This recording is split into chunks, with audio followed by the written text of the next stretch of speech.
প্রভুর ভাব কিছু বোঝা যাচ্ছে না, কেননা সেই পূর্ব ভাবে ভাবিত হয়ে আছে।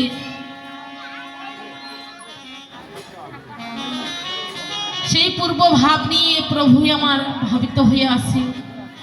আজ মঞ্জুরে ভাবাবিষ্টগণ পদকর্তা কলির জীব কে বলছে, হে জ্ঞানন্ধ কলির জীব, তোরা যতদিন এই মায়ার বোঝা নামিয়ে দিতে পারবি না, ততদিন আমার গোড়ার ভাব বুঝতে পারবি না।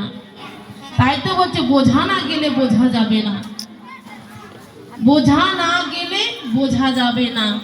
বোঝাটা কি? এই সংসার, এটাই তো বোঝা বাবা, তাই না? এই সংসারে বোঝা বইতে বইতে আমার সময় চলে যাচ্ছে মা, সময়টাকে ধরে রাখতে পারতেছি না। আজ বসবো কাল বসবো করে আমার সময় চলে যাচ্ছে। দেখো মা, এই মানব জন্ম বারবার আসে না। 84 লক্ষ জনে ভ্রমণ করে আজ মানব কুলে জন্ম পেয়েছি।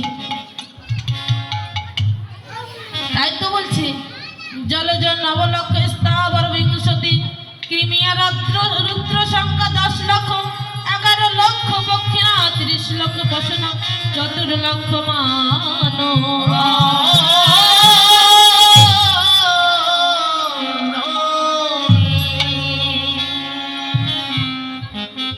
প্রথমে জলে জন্ম হলো, যখন জলে জন্ম হলো নানা রকমের মাছ হলাম, কাঁকড়া হলাম, চিংড়ি হলাম। শেষের জন্ম হলো, শেষের জন্ম যেদিন আমার শঙ্খ রূপ হয়েছিল, আর সেই শঙ্খ যেদিন আমার গোবিন্দ সেবায় বেজে উঠিল, আর সেদিন থেকে আমরা সেই জলজ প্রাণী হতে উদ্ধার হই,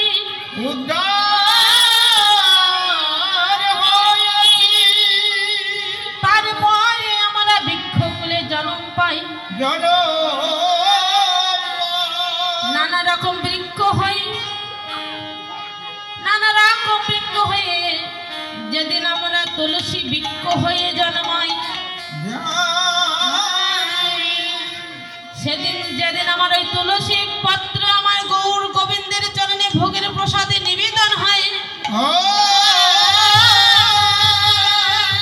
সেদিন থেকে আমরা বৃক্ষ জন্ম থেকে মুক্তি পাই।